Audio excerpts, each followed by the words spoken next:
우리나라 청년들을 이렇게 꿰어내서 캄보디아로 유인하고 범죄에 가담시킨 이 범죄 조직의 배후로 프린스 그룹이라는 기업이 지목되고 있죠.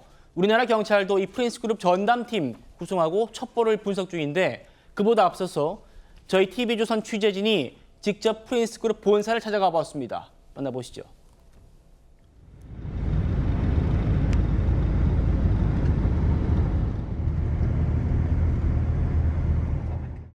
지금 온다. 2명 더 온다. 지금 무전 치니까 3명으로 늘었지 갑자기. 뭐 가족들 좋은데 만약에 돈이 의미 있으면 빨리 잡자. 그 코인 관련된 거, 한정 관련된 거, 정상적으로 영업을 하는 것 같지만 실질적으로는 그 안에 있는 내용. 자, 이 프린스 그룹이요. 서울 강남에 계열사 사무실을 내놨다. 부동산 사무실을. 요거에 이어서 새로운 게 하나 더 밝혀졌습니다.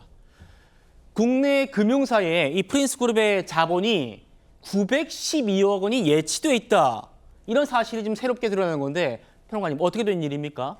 지금 범죄 연루 가능성이 있는 자금일 수 있습니다. 그렇기 때문에 금융당국의 대응이 필요해 보인다라는 생각이 드는데요. 예. 국내 은행 중에 캄보디아 프린스 그룹 간 거래 내역에 따르면 국민은행, 전북은행 등을 비롯해서 국내 금융사의 캄보디아 현지 법인 5곳이 프린스 그룹과 총 52건 거래가 진행된 것으로 알려졌습니다. 거래 금액은 총 1,970억 원에 다르는데요. 현재도 말씀하셨다시피 912억 원 넘는 프린스 그룹 자금이 국내 금융회사 현지 법인 4곳에 남아있는 것으로 전해지고 있습니다. 네. 지금 금융위사나 금융정보분석원이 이달 중에 프린스 그룹을 포함한 이 캄보디아 범죄 조직 관련자들을 대상으로 해서 금융 제재에 착수하는 방안을 검토하겠다 이렇게 밝힌 상황입니다. 예. 이 국내 은행의 현지 법인 계좌를 통한 검은 돈 유통 가능성 배제할 수 없어 보입니다. 김용 대변인님. 미국과 영국은 아주 신속하게 조치를 했습니다. 특히 미국 같은 경우에는 프린스 그룹의 사기 수익금 12만 7,271 비트코인, 한화로 약 21조 원, 21조 원 되는 이 비트코인을 압류를 했습니다. 영국도 런던 저택 228억, 건물과 아파트 1,800억 원을 동결했고요. 그런데 지금 우리나라에 예치금만 912억이다. 프린스 그룹의 예치금이 912억일 때도록 우리는 지금 아무런 조치를 안 하고 있는 거예요? 어떻게 해야 됩니까?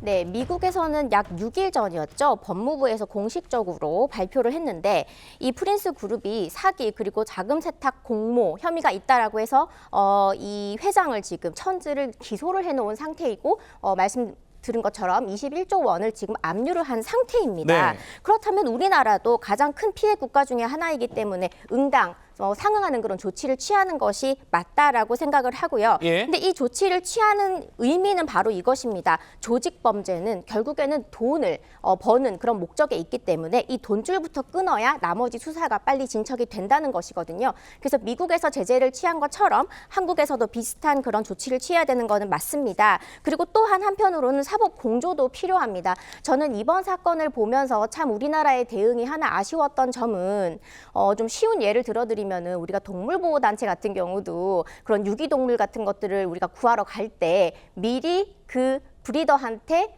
이야기를 하지 않습니다. 그냥 예. 바로 찾아가서 동물 구하러 왔다 하고 체증하고 구해옵니다. 그런데 우리는 며칠 전부터 캄보디아에 이런 일이 터졌다. 국가가 대응할 것이다. 정치인들이 다 갈 것이다. 이런 이야기를 수일 동안 한 다음에 갔기 때문에 제가 볼 때는 오히려 정말 무고한 이 희생자들, 피해자들을 구할 수 있는 그런 골든타임을 놓친 게 아닌가라는 생각이 들고 또 한편으로는 이 천즈라고 하는 사람이 중국에서 태어나서 캄보디아로 건너왔는데 이후에 복수시민권을 보유하고 있는 사람이고 예. 또 이전에 그 훈센 전 총리 그리고 또 훈만의 현재 총리 등 여러 이 총리들의 고문과 이 측근들하고의 이 네트워크가 아주 긴밀하다라는 그런 이야기들이 많이 나왔던 인물이기 때문에 네. 어찌 보면은 가장 중요한 것이 중국 그리고 캄보디아 또 한국의 이 삼각의 공조가 너무나 필요한데 쉽지 않을 것 같다는 예상이 듭니다. 알겠습니다. 보신 것처럼 이 천즈 프린스 그룹 회장의 행방이 묘연하고 프린스 그룹의 자산, 영국과 미국은 지금 또 동결 조치, 압류 조치했는데 우리나라에 지금 900억 넘는 돈이 프린스 그룹의 돈이 예치되어 있다. 이거 빨리 동결 조치해야 될 겁니다.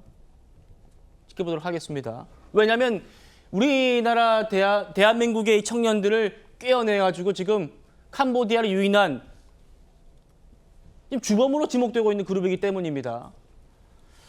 지난 주말에 전 세계를 통해서 국내로 송환된 한국인 피의자 64명이 있었죠. 이 중에서 58명에 대한 영장 심사가 오늘 있었습니다. 가장 많은 사람들이 심사받은 대전지법으로 가보겠습니다. 어떤 협박 당하셨어요? 솔직하게 얘기해 주세요. 어떤 협박 당하셨나요? 폭행 당하셨어요? 무슨 사기 가담하셨습니까? 어떤 폭행 당하셨어요? 어떤 폭행 당하셨습니까? 어떤 범죄 가담하셨어요? 인터넷으로 제안받으셨어요? 가서 폭행 당하셨나요? 자, 설 변호사님. 네. 일단 피의자 64명 중에 58명, 대다수 인원들이 오늘 영장 심사를 받았습니다. 어떻게 네. 보셨습니까? 아무래도 이번 송환에 있어서 어떤 그 대다수의 구조자라고 얘기를 해야 될지는 참 애매한 부분이 있습니다만은 뭐 피해자 지금 석방된 4명도 있으니까요. 그분들이 피의자인지 아니면 피해자인지는 아직까지 정확하게 나타나고 있지는 않습니다만은 64명의 송환자 중에 구속영장이 58명 정도 기존 영장 발부되신 분까지 하면 59명인데 이번에 어떤 송환되신 분들이 대부분 용의자, 피의자일 확률이 굉장히 높다라는 것을 보여준다고 볼 것이고요. 뭐 이게 체포 시간이 48시간밖에 없습니다. 그렇다고 한다면 오늘 구속영장 청구를 대다기는 했는데 이게 이제 각 지역별로 나눠져 가지고 지금 하고는 있습니다만은 이렇게 다수가 갑자기 한꺼번에 이게 수사 대상이 됐을 때 과연 정확한 수사, 신속한 수사가 될 수 있는지 좀 그러한 좀 우려가 있어서 예. 경찰 당국에서 인력을 증원을 해서라도 이 사건에 대해서는 조금 집중적으로 수사를 해야 되지 않을까라는 생각을 해봅니다. 알겠습니다.